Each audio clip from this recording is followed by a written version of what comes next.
Tokusatsu, taking the form of many shows including Super Sentai, Kamen Rider, and Metal Heroes. And today, a group of fans come together to review it for you as Toku Secrets. Hey guys, and welcome to another episode of the Toku Secrets podcast presented by AnimeSecrets.org. I'm your host, Boken Silver, Nathan Dasa. And today is a very big day. As we're recording this, it is March 7th of 2023. And just a couple of days ago, a new Sentai has begun. Dawn Brothers has concluded. We will be taking a look at Dawn Brothers at some point in the very near future, but that's another video for another time. But the Sentai that is taking Dawn Brothers' place has premiered the highly anticipated Ohsama Sentai King-Ohger. And we're going to be taking a look at the first episode and reviewing it in depth.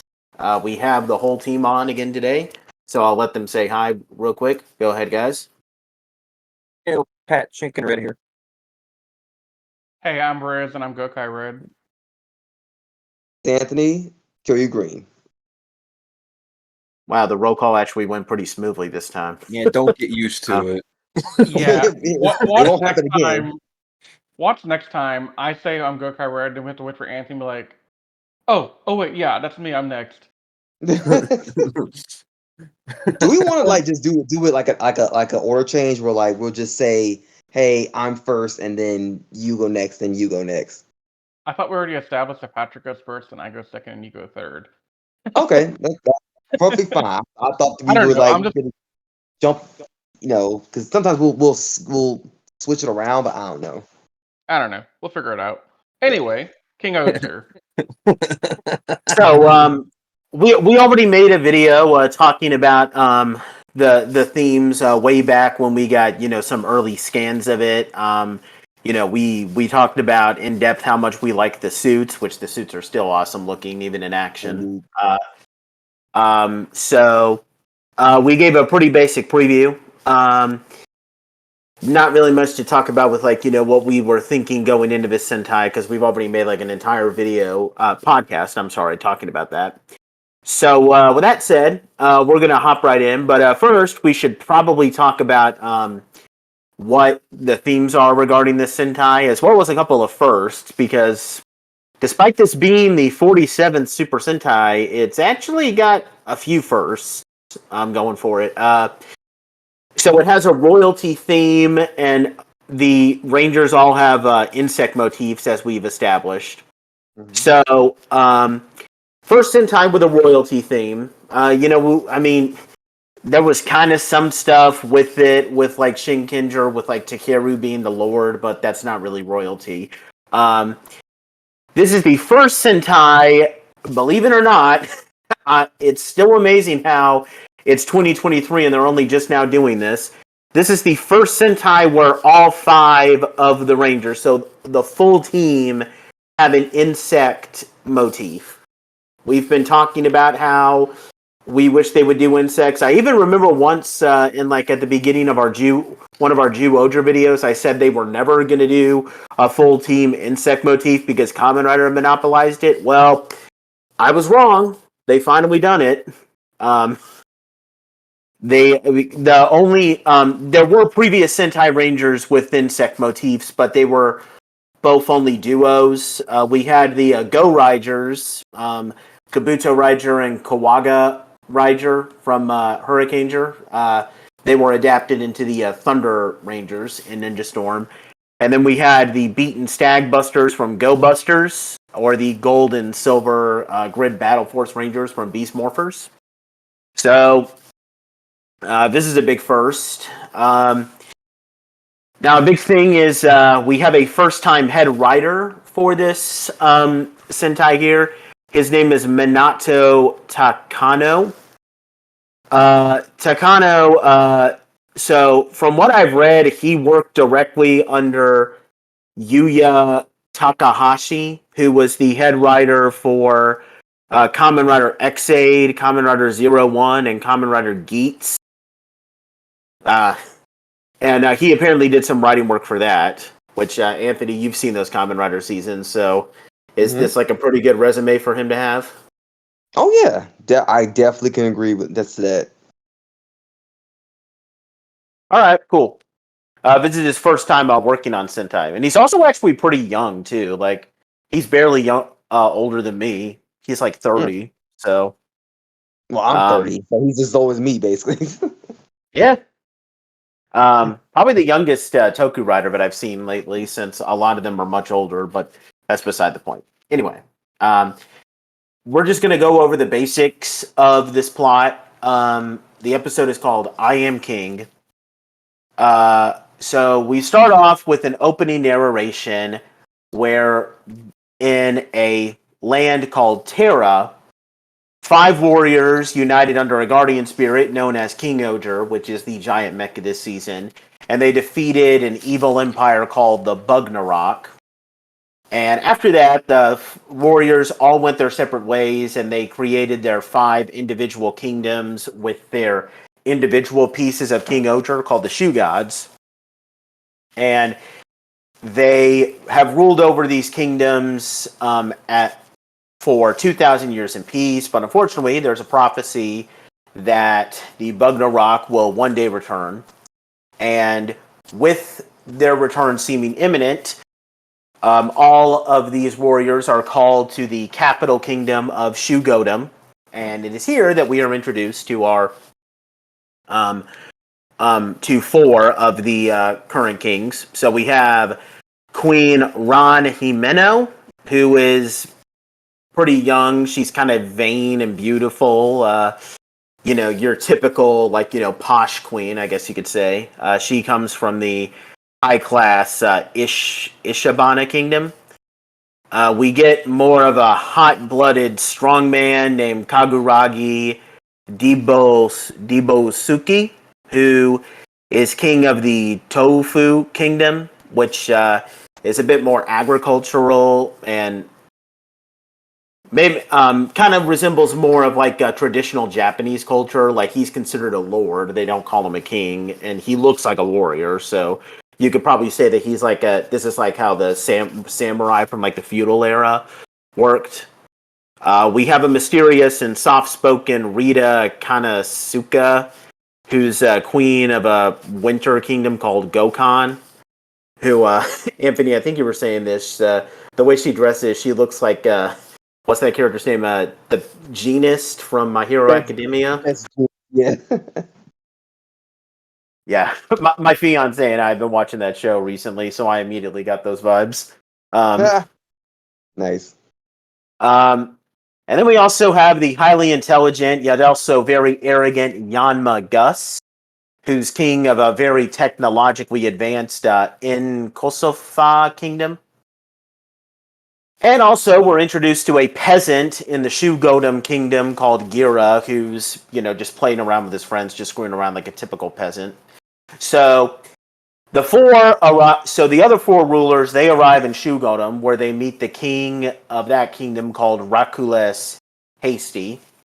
Rakules says that the Bugnarok are set to return, and he wants to take control over all of Terra so that they can unite as one and defeat the Bugnarok. But of course, Yanma doesn't want to. The other people want to, but Yanma refuses since he thinks that Rakules is attempting to seize power for himself. And then, unfortunately, shortly thereafter, the kingdom comes under attack by the Bugnarok and their forces. We get a transformation where they can all use their swords to transform into King-Ohgers. So Ran, Kaguraki, and Rita all transform. Ran is the Kamakuri or Mantis Ohger. Her color is yellow. Kaguragi is the Hachi or Wasp Ohger, black.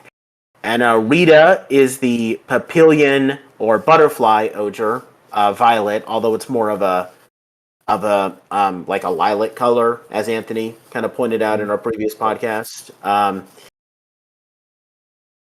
To kind of pause here,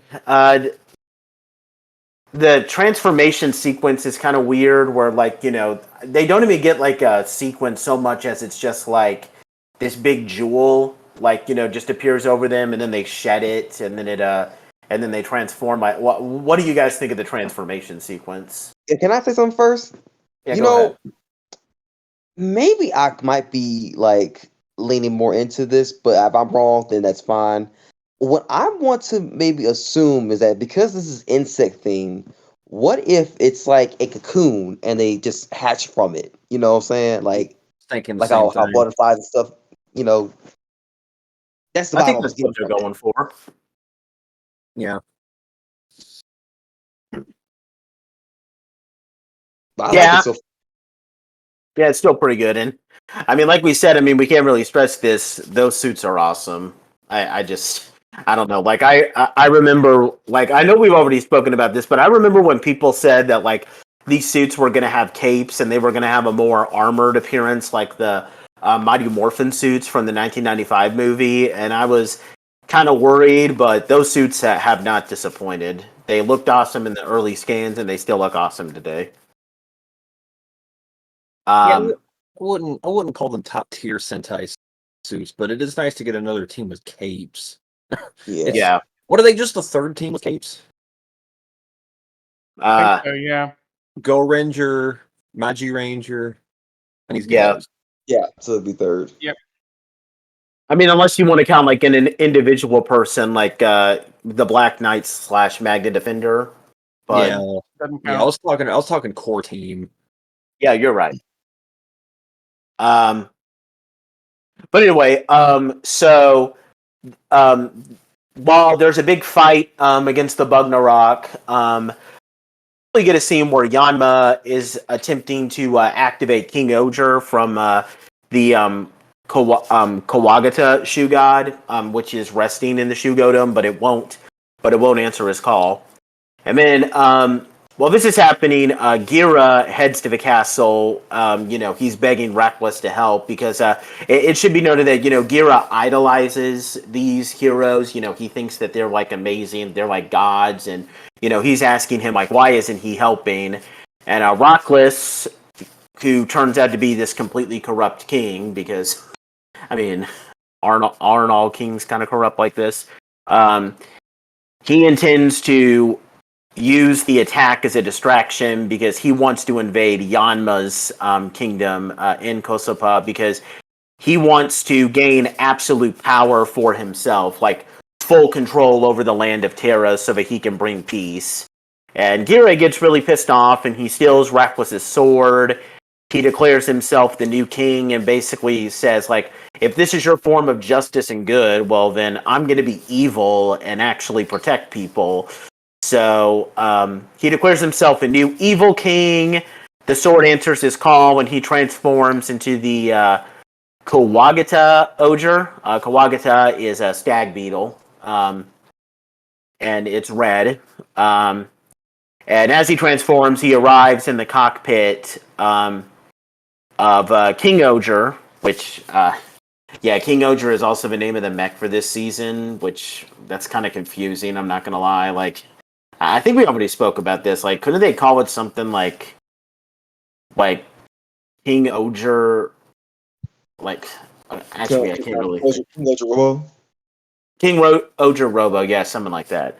But anyway, he uses it to defeat a giant monster to that was leading the Bugnarok's forces, and the episode ends with him standing victorious, declaring that he'll conquer the world for the sake of the people, and then a bunch of royal troops around him, and he's ordered to be executed. And that's how the episode ends.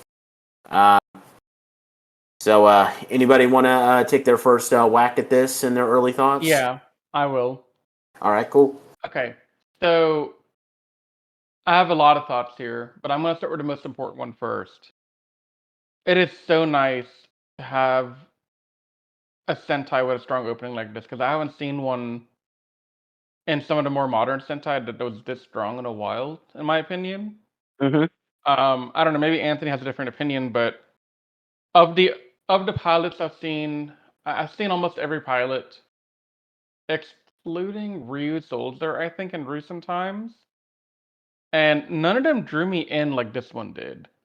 And I don't know. I think part of the biggest allure here is this doesn't feel like a TV show. Like aesthetically, it does not feel like a TV show to me. It feels like one of those A+ Hollywood films with like amazing graphics, beautiful visuals. It's very eye pleasing to say the least, and I am 100% here for that aesthetic. Like, it's just so captivating, and there's so many little details that make you want to watch the episode multiple times just to experience all of it, in my opinion. Um, One thing I wanted to comment on, but I kind of didn't earlier, was the transformation sequence. I thought it was interesting that they did it in this way, simply because a lot of times when you have a Sentai or a Power Ranger transformation sequence, like a morphing sequence, um, it's pretty long. It's like 10, 15, 20. I think in the case of Dinosaur, it's a good 25 seconds long. Not Dinosaur, Hmm. it's Dino Fury. So having one that's simplistic gives me the implication that, hey, here's what the Henson looks like from an outsider's view looking in and not the pretty animations we get as a viewer at home. And I thought that POV was really cool. And I'm kind of expecting in the next couple of episodes, we're going to get some kind of crazy CGI Henson when all five are united under like one team and not like individual kingdoms working for their own ambition type thing. Yeah. So those are the big things that I wanted to cover that Nate talked about so far, like about the transformation. I didn't get a chance to really say much. Also, hi Frankie, are you lonely again? Kinda. Cool. So we're talking about King-Ohger. I have not watched it, but the mecha toy looks really cool. I'm gonna buy it next week. Nice. Anyway. Yeah. So back to my thoughts on this. I thought the concept of the motif was played out really well here. I really liked how this was not like a, hey, these are all people in one kingdom. These are all people in their own kingdom. They each are their own ruler, and they each have their own politics, their own philosophy, their own motif, their own ideas. And I think it's fascinating to see how it will go from here in terms of that kind of story stuff. Gira is very not what I was expecting when I saw like promo photos in the beginning. I thought he would just be another king, but having him be a peasant that's just kind of there, and then he becomes the red, while it can feel typical, I thought it was pretty cool because Is this another red centric Sentai? no, I mean No. I don't know, I don't think so. We're only one episode in. Yeah. Does it seem like it's gonna be? That's what I'm saying. No, I don't get that feeling. I think there's gonna be a lot of focus on a lot of them Because because Zenkaiser was very much Zenkaiser focused, and yeah, Don Brothers became very Don Momotaro as that series went on. So I was just curious. yeah. So Actually, the thing, in Dawn Brother, we focus more on Oni's sister than anything else. Mm. oh really? I Yeah. haven't watched any of it yet. Yeah, I mean neither. I just read as it got on and became way more Don Momotaro than anybody. I mean, he's there obviously, but but it's more or less like he kind of shares like spotlight with the other characters. So Yeah. Well, I feel like all five of the King-Ohger's personalities were made. I mean, okay, obviously, like I don't think they probably have like the core of the focus on Gira and a little bit on Yanma, but I feel like we get the personalities of Ron, Kaguraki, and Rita pretty decently in this episode. We also got Yanma's personality really well too. mhm. I Yeah, will like say, I from said. an outsider perspective, I do like the designs. I think they look really cool. Yeah, we all agree on that. You want to give any thoughts, Patrick? Anthony, you go first. Oh, for me, I want to say that it was very interesting how distinct the other kingdoms were. Because usually they'll just be like, oh, this kingdom is this kingdom is that, but they actually took time to actually give us like a full on like view of how it all looks, and it looks vastly different from the next one with Papillon Oger's kingdom being like, and basically in like, in a frozen tundra basically, and then you have um I'm blanking. Why am I blanking on the blue one's name? Taunt. Yanma. Yeah. Then you have his kingdom being technology based, which is honestly my favorite one because I out of all the kingdoms, I think the blues is my favorite. Just for the technology area alone is my favorite aesthetically. He's not my favorite ranger, but he's my favorite. He's my favorite, but his kingdom is my favorite. Yeah. Patrick? Where do I start?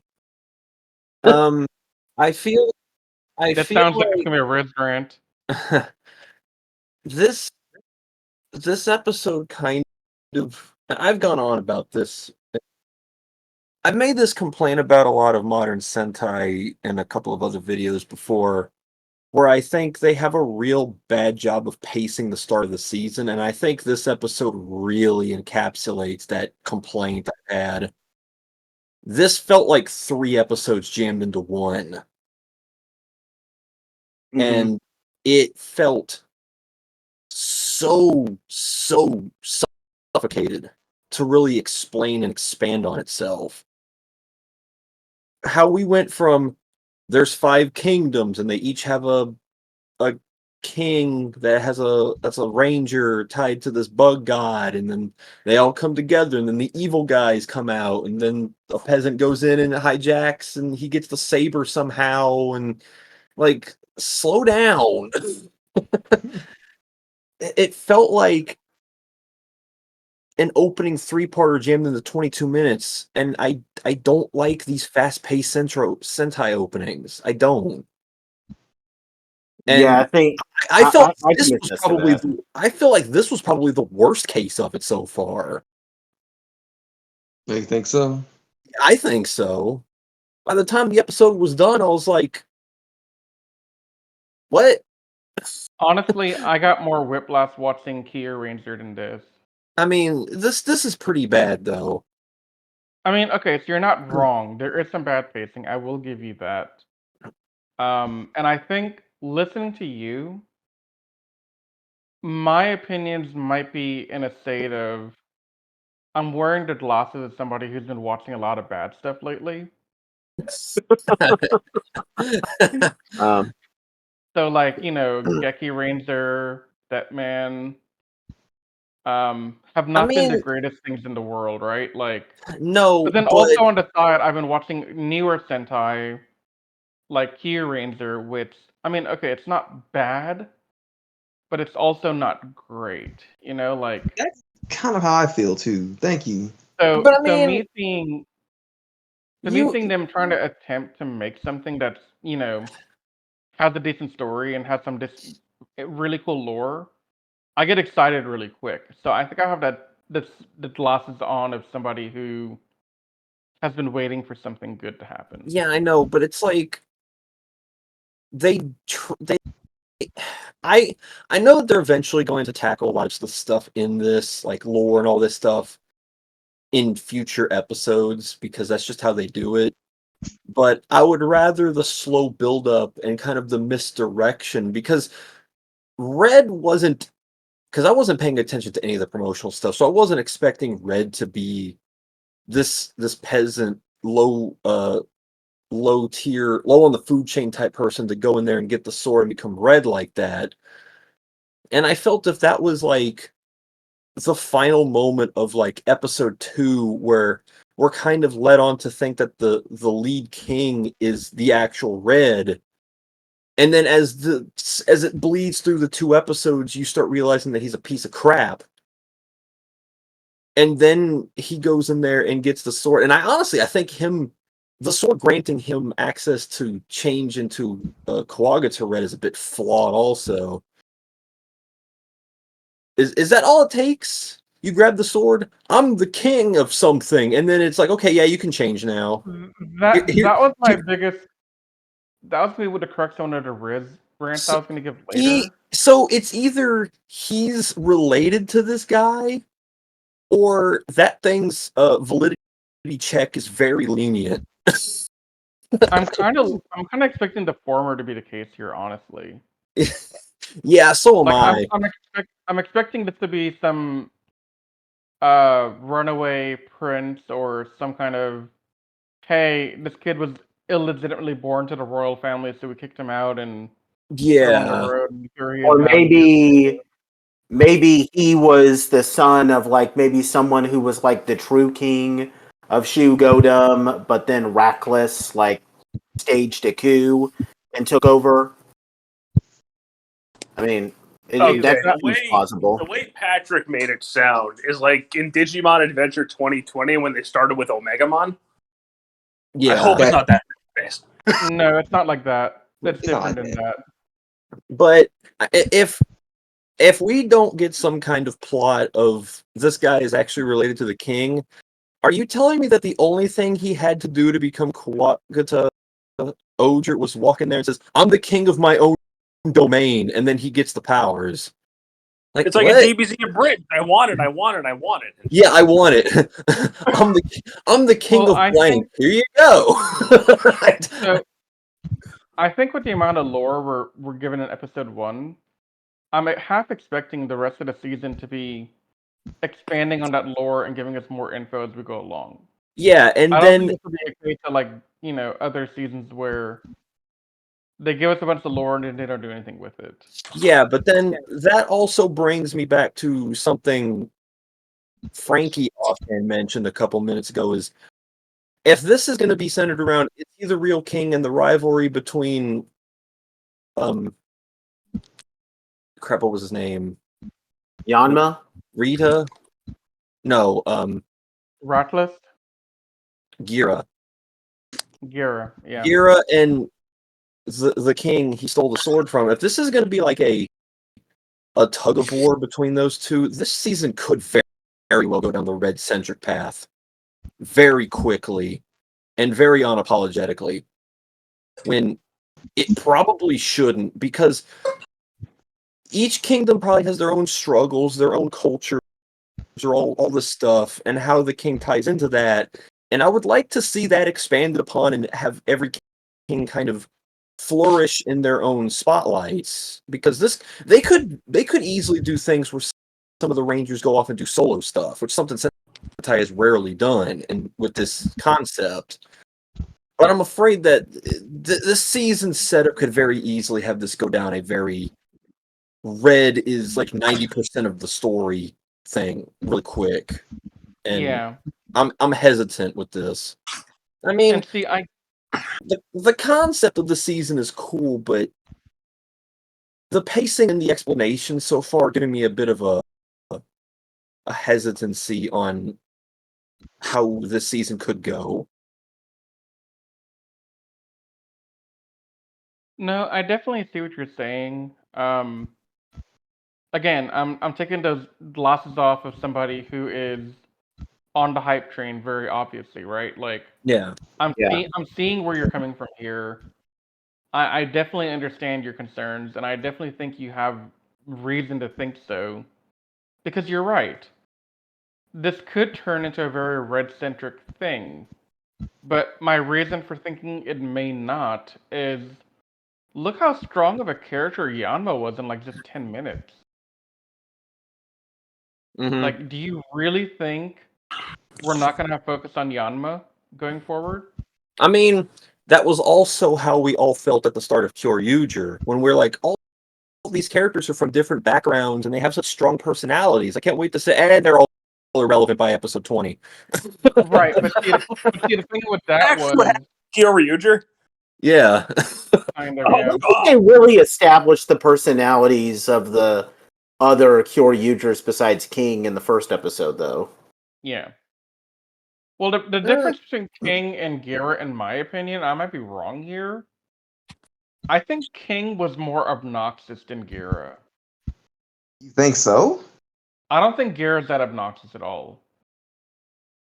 No, I actually kind of like him because, Yeah. again, another point I brought up, especially when we were talking about Geki Ranger in the early parts, was I hate the archetype of the super sugar rush energetic red. This guy And that's seems been a and- big thing in Sentai for years. yes, and Mhm. Yeah. I hate that type of Red Ranger. This Same. guy seems like a very morally righteous, kind of will do anything to get the job done type of Red, and he feels like a breath of fresh air. You know what he feels like to me? Like what analogy I can draw to? What? What's that? He feels like a Robin Hood type of guy. Yes, thank you. Oh, Perfect. yeah. Perfect. Which fitting because this is a very fantasy-based, And- Yeah. I think that's Sentai. intentional. Is that he is a Robin Hood type of figure. He doesn't. I mean, you don't see him stealing from the rich to give to the poor, but you definitely see him looking after his people in the lower rungs of society Mhm. a little bit here.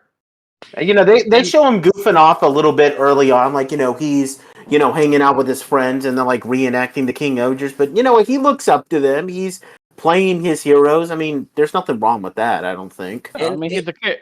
And that does lead to something I'm actually curious to see going forward. Is how are the other four kings going to react to him? I As don't Red. think so. My initial expectation is I don't think Blue is gonna like him. Nope. I think Purple's gonna not give a crap. Black will also not approve, and Yellow will be insulted because he's Yeah. of a lower class. Mm-hmm. Yeah. And that's where the whole It makes you could think, they could make it that way, make it red centric, and also not feel red centric. Yeah, I mean there are ways to have a red centric story done well. Yes, Mhm. And I think so here's the thing. With the possible exception of Rita, who's the Violet Ranger, Mhm. none of these guys are really docile. They're all very strong personality. They're all very leader like. So they're gonna all vie for attention, I think. I don't think there's gonna be ever a moment where, for example, Himeno from Isabana Kingdom will just say, "Okay, yeah, this isn't good for me and my people, but you know what? Screw it." No, she will fight tooth and nail to make sure that her agenda and her plans are acknowledged and respected. what makes you think Black wouldn't approve of him, though, Riz? So Black is a bit hot-headed, right? Like he's more rash, and I think in the rashness, he's gonna say, "Well, hold up. We're all here because we're leaders of our kingdoms. You're a nobody," and he's gonna get annoyed at that pretty quick. That's what I think. But it seems like he seems more of like, you know, like an actual, like, you know, warrior or something. So I feel like he would probably be the Yeah, first to accept Gira. Like, you know, yeah. Gira prevails over something, and he's like, "Oh, you've proven yourself. You're a worthy warrior. I can look up to you like that." Yeah, Like, Right, but seemed we have like to get to that point first, and I yeah, don't think okay, initially that's Yeah. not gonna be the case. okay, Yeah, you 'cause- got a point. Okay, that's a point. he I'm did giving seem you like initial reaction. he did seem like he was coming off as the more easygoing of all five of them, or the four other kings. So I could definitely see Yeah. him being the first one to be accepting. Yeah. It'd probably take a couple of episodes, but I could definitely see him being the first one to accept him in. Yeah. It's weird how he's the most easygoing, considering how his actor is like 30, while everyone else, like, he's the oldest of the actors. And if you want to get an idea of like the age gap, his actor grew up watching Die Ranger. All these other Sentai actors from interviews, they grew up watching Sentais from like the Hurricaneger to Deca Ranger era. So Yeah, so pretty he's our different age gap. Yeah, so he's our Yeah. age. Yeah. Yeah. I do want to. I know Patrick didn't bring this up when he was talking about like the pacing, but I do think that what I'm about to say kind of attests to it. I kind of get maybe. Actually, no. I actually don't get this. I'm sick of seeing the main mech be introduced in the first episode of Sentai. Thank you. That Like, Yeah. That's something I will agree with. Even in PR, that bugs me. Mhm. Okay. we got to get the Here's something toy that on bugged me screen even as soon as more. possible. Unintended. So here's the thing that truly bugged me about this episode. Why is it he can completely form the Megazord without the other 4 Rangers being involved. Yeah. I mean, it was in Dawn Brothers too, wasn't it? No. Actually, that No. you don't even see the real main mech until like, shoot. I swear, Don Bros took forever for him to get the No, I main mean, mech. didn't the King-Ohger appear in Dawn Brothers? Yeah. That's weird. No, it's not. How is it any different from the Rangers appearing in the past season? I mean, I guess not. It's just So weird. there's a thing, I don't remember if it was in a movie, I think, but you saw the Gokais on a mountain cliff looking down on the Gosei Rangers. Yeah. Like, how does Well, that fit the story? I mean, it's always how they tell crossover movies forever now, don't they? Yeah. That's in the series itself. It's weird. But like that's part of the storyline though, is that you have this. So Sentai has a thing where you have 2 handshakes that happen. The first handshake is in the actual movie or the series in canon, where either the next Sentai team comes and does like a quick thing to help the current Sentai team, or you run across them in a quick cameo doing something. And then the second handshake is at the end, where the former Red and the next Red meet, they shake hands, and they transition the passing of the torch. So to me, I consider the mech and Dawn Brothers to be more the former, where the Rangers come in and do something random to help the team or to just kind of be there in the background as a cameo type thing. I haven't seen the episode to really say how it worked, but yeah, that's all I got But on that. I do want to bounce off of Nate because that does go back to something I've said before, where I think older Sentais are better at starting seasons off, because let's look at Jetman. Jet Icarus didn't show up until like episode 4 or 5, and Daijujin for Yeah. Zoo Ranger, which we'll be getting to in a couple of weeks here, Daijujin doesn't show up until like episode 5 or 6. They felt like that they had to build up and earn their mechs. Yeah. But here The it's older just like, Sentais were better with storyline and pacing than the new ones. The new ones just seem like let's sell as many toys as possible. well, no, I'm not gonna agree with that No. entirely. I think they did better at starting off the season pacing wise. It's after they've established the characters and everything is when the pacing for the newer seasons gets better. But it now it just screams, we need to get the new toy on screen as soon as humanly possible. And it's okay, like, I mean, I wouldn't mind it if maybe they introduce like the individual mechs and like maybe have them shine like a little bit in the first episode, and Yes. if they have to fight a giant monster, maybe show off what the individual mechs can do for an episode or two, and have them like how in Jew Ranger, Shinkenger, like what Patrick is saying, or like in Yeah. Jew Ranger, Yeah, like the first giant monster that they ever fight, and this isn't really a spoiler because I mean it happens because you kind of see it in Mighty Morphin too. The first giant monster that they fight in Jew-Ohger is Jew Ranger is defeated only by the Tyrannosaurus mech, or like in Yeah. Ginga Man, where the first giant monster that they defeat, and again, if you've seen Lost Galaxy, then you've already seen this. Like the first monster that they defeat, and a couple of monsters are defeated only by the Ginga Lion. It happens in Die Ranger and Kaku Ranger too. Yep. Yeah, where And like I don't think Gingaio even gets introduced in Ginga Man until like 6 episodes in or something. 6 or 7, yeah. And then Gingaio's first appearance is like a grand moment. Yeah. And also, it really spoils the mecha's first appearance when they like jam it in the first episode. Yeah, I don't know. I wish they would go back to it because I mean, here's the thing: one modern Sentai waited until like the 6th episode to show its main mech, Go Busters. We don't see Go Bustero until 6 episodes and in. that's one of Yep. the things, even though I haven't finished Go Busters, that's one of the things I like about that season, is that it paces itself like an older Sentai in some Well, places. Even Don Brothers, Don Taijin has jumped to what, episode 12? Yeah, it's a very long time to get to Oh. that point.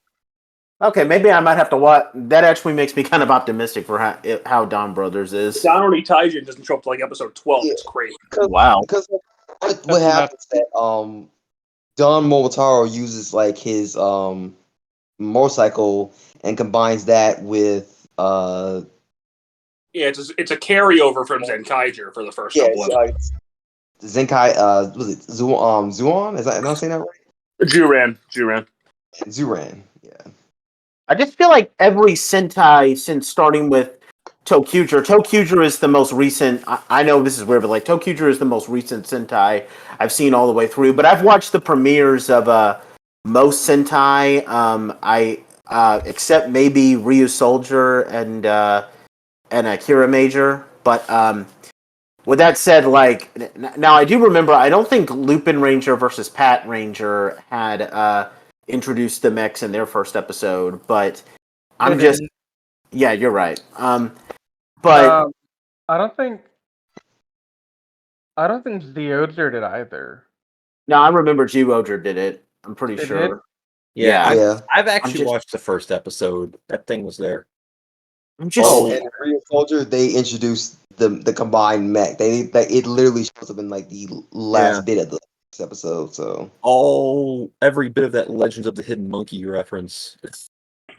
now, here's the thing. Like Frankie said when he came in here, King-Ohger the mech looks awesome, but even in the show it looks really cool. I love the look of that mech, but I mean, can we stop shoving these things into the first episode for the love of God? My so so annoyed toy. with it. Yeah. Like Digimon. It's Digimon Adventure 2020 all over again. Yeah, but they're doing this simplism. Like the kids were gonna buy the mech anyway. Just That's what I'm give it- saying. It's like That's give it a true. grander- Kids watching Sentai, they're gonna Yeah, be like, they're "I gonna- want that toy, no Yeah. matter when it shows." so give the thing a grander introduction. Like this thing's first appearance didn't have the same grandiose as like Daijujin or Gingayo or Galaxy Mega or stuff like that. Or Dead Icarus, anything like No, that. because Yeah. the entire thing was mucked up in my opinion because he can just declare, "Hey, I'm king and I want to be the red pilot or whatever," and then B, he freaking does it without any of the others involved, and that's the part that really bugs me truly because, okay, if they had all 5 involved, I could maybe have said, okay, that's at least a little bit better than what we got, but because he just so voted it out and did it all himself, I'm like, okay, so what do the other 4 need to even do now?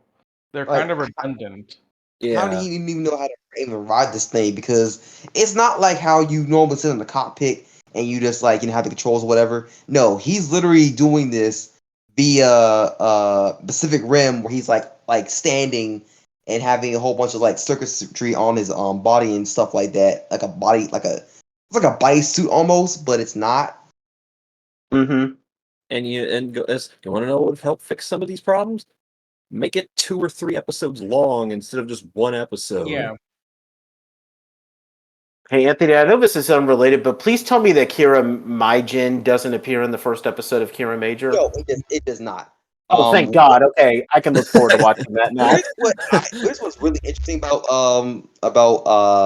Kira Major is that they actually have you have an episode 0, so you have to make sure to watch that first and then watch episode 1. You're like, oh, okay, it flows better when you watch it that way. Okay, cool. They don't try to shove the main mech into the first episode of that season. Okay, cool. I can be optimistic about that. And even if they do it in a way where it's not like honestly, it's been a while since I've seen it, but like they do it in a way it actually makes sense. It's Yeah. I mean, it's okay if maybe you do it in the second episode, but even sometimes when they do it in the second episode, it doesn't always work. Like, for example, if we ever review Kyoryuger on the channel, I don't like how they introduce Kyoryujin in the second episode, and it's only a mech made of like red. pink, red, blue, and pink. Maybe wait until like the 4th episode, which is a big episode because that's when all 4 of them officially decide that they want to. No, all 5 of them decide that they want to fight together. Have like Kyoryugen be made of all 5 of their mechs, and this is like the big, like momentous occasion of them finally coming together. And that's how Kyoryugen operates. Just because like my standard for main mech as first introduction is probably King-Ohger. Yeah, his first appearance was like, because they gave, it was the first time the Galaxy Beast, I forgot what they were called in Ginga Man. You get just the Ginga Beasts. Yeah, the Ginga Beast. Yeah, they got into their armored up forms for the first time. They had his theme blasting at full volume, and like they treated it like it was a statement moment of the show, and it just worked so well. So seeing things like this, it just feels empty. I don't like it. I can't wait for us to review Ginga Man now. Just remember how awesome that is. Oh yeah, I can't wait to revisit Ginga Man either. One day. Yeah, one day. Oh, it'll be soon. And like, what I actually kind of like about Gira is the fact that he kind of wants to play the villain role, but he's not really the villain. He's only just he's just kind of being rebellious because the king's being a dick, you know. Yeah, I found that hilarious. He was like, "I'm gonna if what you're doing is considered justice, I'm gonna be the evil king. So I'm gonna be evil and then do good things." That's awesome. Yeah. Because, like, if what you're doing is good, well, I think what you're doing is bad, so I'm going to be the bad guy to you and do good things. See, I wish it was worded that way. Yeah. You see yourself as a hero, so I'm going to be the evil king. He doesn't want to rule the world. Yeah, I thought that was to make a change to where like people can actually be free and not have to worry about being tyrannized. Yeah, I don't know if that was a translation thing or if that's actually what he said, but I would have liked it better if he said, "I'm going to be the villain to you." That would have made him sound a lot more. I should have asked my fiance to translate it better before I read that on here. Well, I want to know if that was a mistranslation or if that was actually how it was said in Japanese. But because when he said that with the subtitles we watched, I was genuinely confused. I was like, okay, so is the red evil or who's evil here? It took me a little bit to realize what was going on.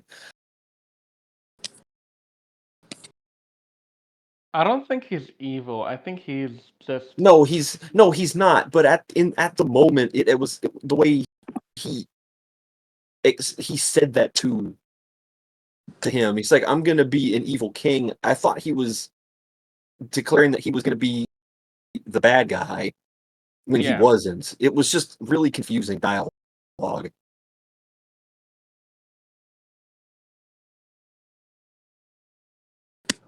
Does everybody here like know, like, okay, I know it's only one episode in, but does everybody like have an idea of like who they think their favorite or who they like the best so far, just based on this first episode is? I'll give it some time. Yeah.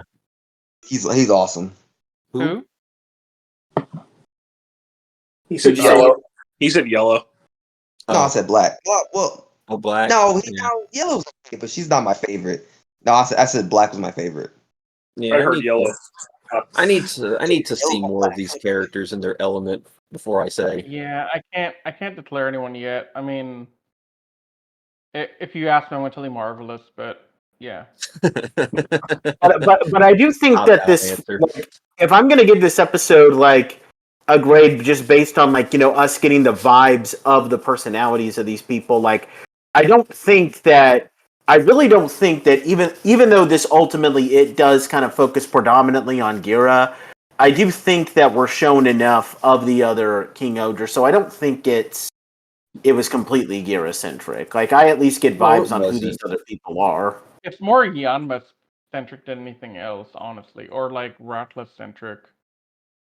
Mm-hmm. Yeah. Like, they have way more focus than even Gira does. Gira's kind of, he felt like an afterthought to me.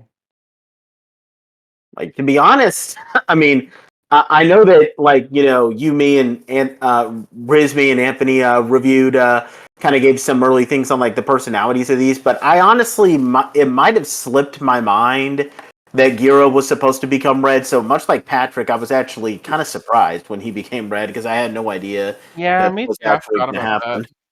Like, I legitimately thought at the beginning that, like, Rackless would transform and I was become like, I was like, Kawagato, right? Or we can have an King-Ohger. evil red. Yeah. No, I thought one of them. I thought I think I must have misread something. I thought that Rackless was gonna become a King-Ohger too, but like not really at the same time. I don't know. It was Although, is it possible that he could become, like, Rackless could become the sixth ranger? Because, like, it's called, like, the sixth one, according to, like, some scans, is called Kawagata Oger, so he might have the same theme as Red. So, like, could he become, like, an evil sixth ranger or something? he's probably similar to how what's his name from Zoo Older was, but like he's like the same. They have the same costume, but like different attributes or colors. Like, Duo the World.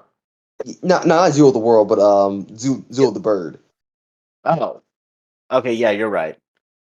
Um, That'll be interesting though, if, like, a guy who was supposed to be red, becomes the sixth ranger. Kind of like Hyuga in a Ginga Man. Yeah, but Um, twisted.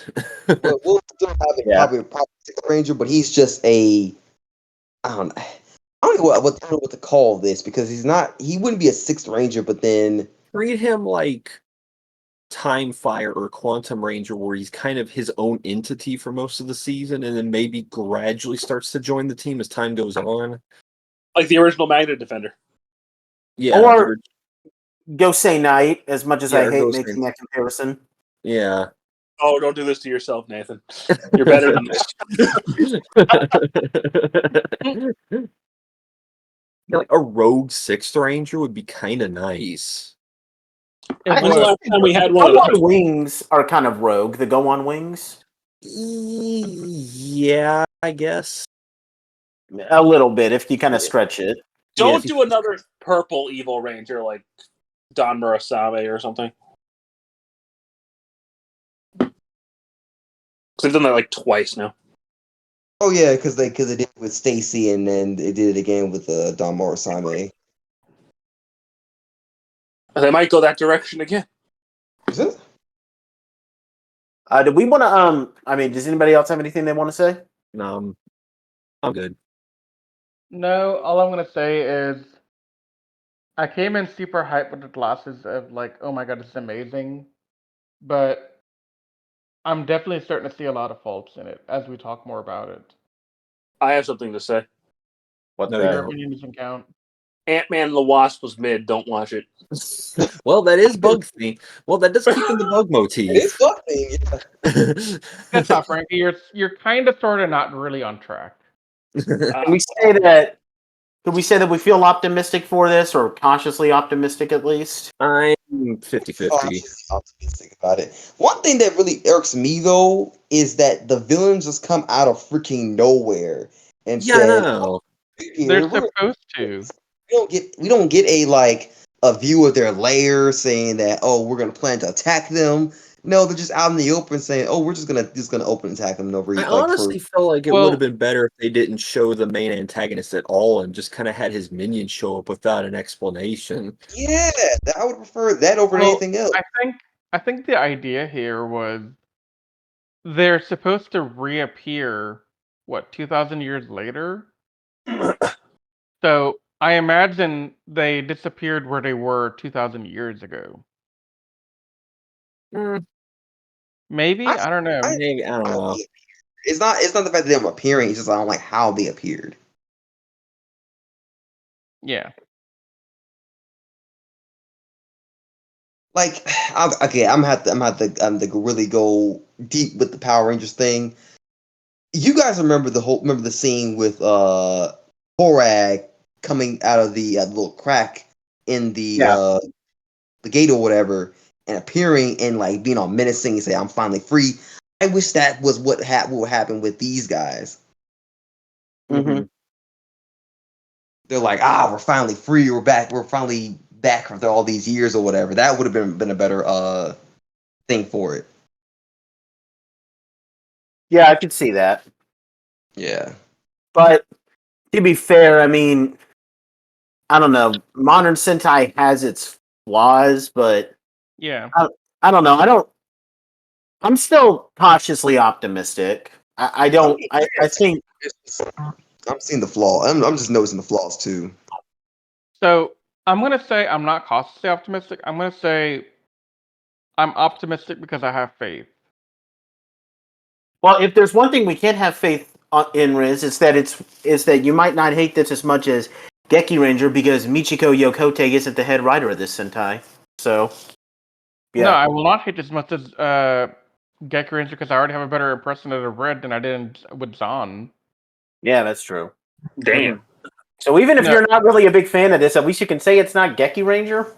No, Frankie, you missed all of my epic rants about how much I hate Geki Ranger. I should have jumped into that and just. We're uploading Yeah. them to YouTube if you want to go back and watch those. He's not gonna listen to them. Coward. I just jump in the calls just to disrupt your progress, and it never works. I don't know why I bother. We've worked with you before, man. So Because we know how to podcast with your chaotic energy. We've been through it. Listen. Maybe one day I'll watch. Who am I kidding? I'm never gonna watch Sentai. I'll buy the toys though for some reason. Will you watch Digimon Saver one day? Listen. I'm on Listen. I am on such a. I try not to curse. I'm really upset with Digimon because of Ghost Game right now. So. Okay. Say no more. If you're gonna review Ghost Game though, get me in there. I got stuff to say. All right. So, But anyway, for people back home, the point is King-Ohger is here. The first episode might have had some pacing issues, but we're getting pretty. But for the most part, I think Patrick might be 50-50, but I think we got a lot of reasons to think that this could actually turn out to be good. And even if it doesn't turn out to be the best, well, at least we could take some solace in knowing that it's not going to be as bad as something like Geki Ranger and Ninja. I need to ask Patrick this before we end this. Patrick, was this first episode better than Operation Overdrive? He knows the questions to ask me. I mean, obviously, yes. I'm a why. See, this is why I always laugh when teachers in grade school said there's no such thing as stupid questions, because this guy always seems to find a way to prove that statement wrong. I figure it out. I've practiced it. Oh my gosh. Frankie, you're terrible. I have done nothing wrong. You've done everything wrong. Just remind me of something. At least as bad even if this doesn't turn out to be the best, I think it'll be better than Ninja Steel and Operation Overdrive. I mean, I did just spend $300 on an Omegamon figure, so I am kind of ridiculous. I mean, okay, Nate. You're being very unfair to all other Sentai when you compare it to Overdrive or Ninja Steel. I know, but if you want to set the bar low, I mean, even the bad Sentais sometimes bad Sentais need to be comforted. Being like, hey, they're there. Maybe you're bad, but you're not Operation Overdrive. It's okay, Ninja. America did you worse. I don't know about that, buddy. I'm just saying. I still think Ninja is worse than Ninja. But is Mega Force worse than Ghost Sager? I don't know because I haven't watched Ghost Sager. I don't know. They're both pretty bad. I would rather watch Ghost Sager than Mega Force any day. Because Mega Force is only 20 episodes. Yeah. So what's the grade we're giving this? They don't fuck. Okay, as much as I don't like how they would go from villain to villain, Ghost Sager, at least they don't bum rush it like they do in Megaforce, because like there's actual like a good pace. They fight one So enemy. glad still create They defeat tangents that after one, 10 years. and the next one. Mm-hmm. Yes. So what grade are we going to give this to wrap this whole thing up? I'd probably give this. I mean, the pacing that you bring up is probably does kind of bring it down. I was originally going to give it an 8, but I'm probably going to give it a 7 now, just because I get your problems with the pacing, and I'm really frustrated with the fact that they showed King-Ohger in the first episode. But I don't think I still got some pretty good vibes from it, and that's why I'm going to give it a 7. And everybody else? I'm gonna go with a 7.5. I was originally gonna give this a 9, but talking to Patrick and you, the pacing is definitely worth at least 1.5 points of issue for the score. Mm-hmm. I'm giving it a 5. Dang. Okay, And Yeah, Respawn. like even its best parts didn't really do anything for me. To be honest, My cat's also upset. He made a noise.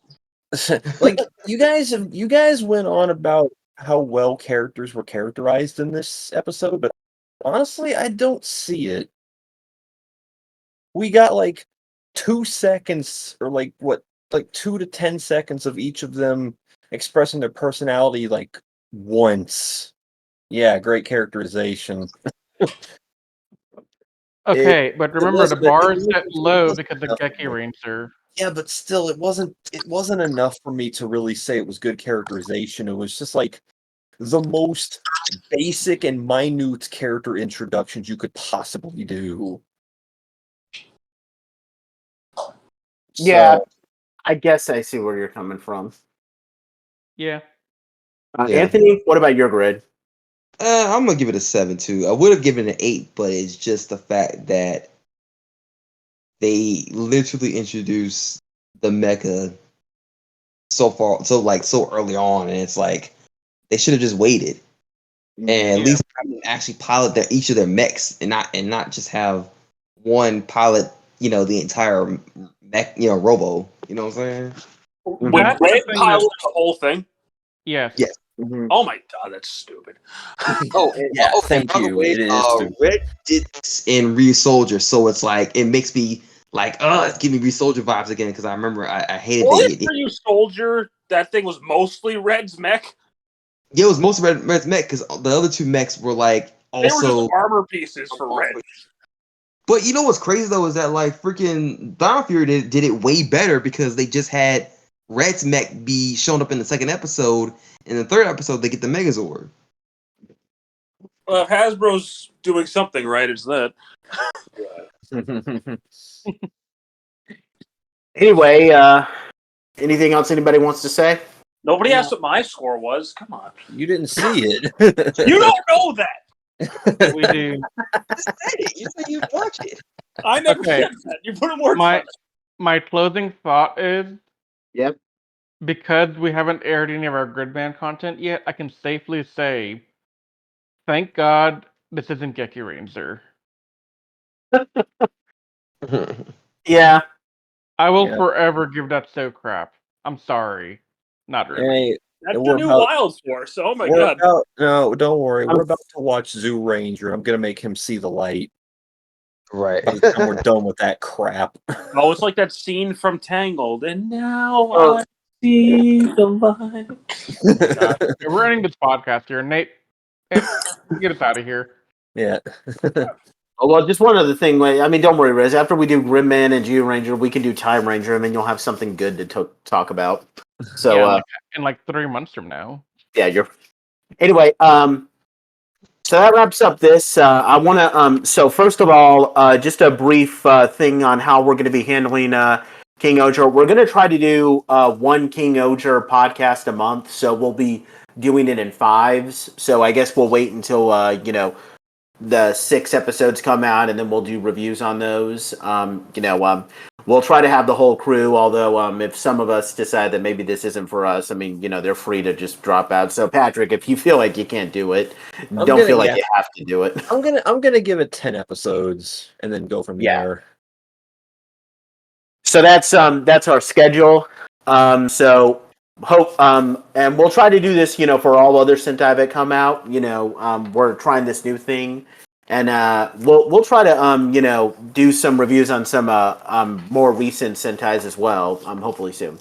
But anyway, that wraps up everything. We thank you guys so much for listening to us. If you're watching this video on YouTube, please like this video and subscribe to our channel if you're not already subscribed.